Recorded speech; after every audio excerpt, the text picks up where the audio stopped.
అదే RTV app వార్తల్ని క్షణాల్లో చదివే అవకాశం ఉంటుంది. ఒక న్యూస్ పేపర్, ఒక టెలివిజన్ ఛానల్ మీ చేతుల్లో ఎప్పుడూ ఉంటాయి.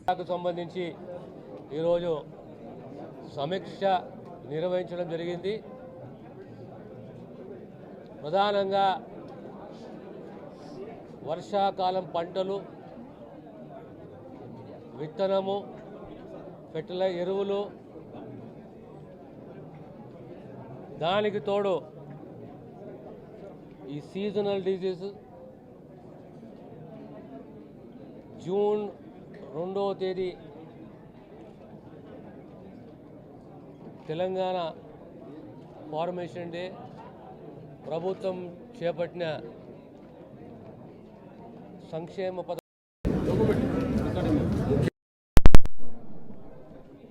ఇందిరమ్మ హౌసింగ్,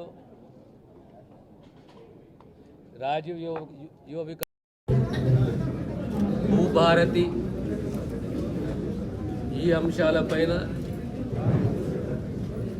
ఒక సమీక్షలో సహచర మంత్రివర్యులు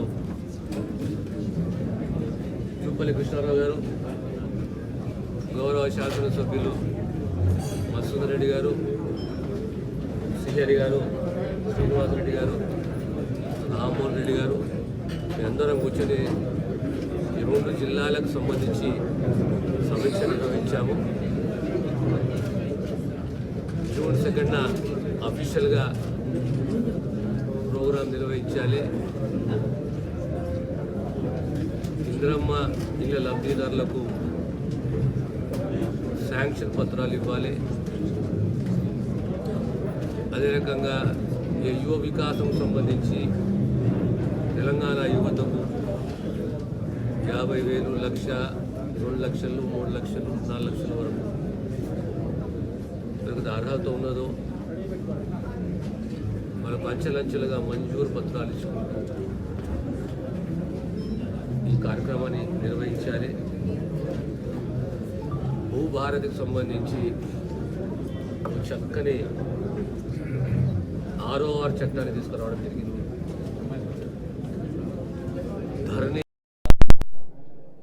లోపాలు, ఏ రకంగా సామాన్యునికి నష్టం జరిగిందో, ఈ భూ సమస్యలపైన చక్కని చట్టాలు తీసుకురావడము, రూల్స్ తీసుకురావడము. మొన్ననే రాష్ట్రంలో ప్రతి జిల్లాలో ఒక్కొక్క మండలాన్ని ఈ భూభారతి సదస్సు నిర్వహించడము. ఇప్పుడు గ్రామాన రాబోయే కాలంలో గ్రామాన ఈ రెవెన్యూ సదస్సుని నిర్వహించాలి. ఇది ఒక కార్యక్రమం, పెద్ద కార్యక్రమం. ఇందిరమ్మ హౌసింగే కానీ, భూభారతే కానీ, ఈ రాజీవ్ యువ వికాసమే కానీ, ఇవన్నీ కార్యక్రమాలు చేపట్టాలి. జూన్ 2 నుంచి మొదలు పెట్టాలని ప్రభుత్వం ఒక ఆలోచన, నిర్ణయం.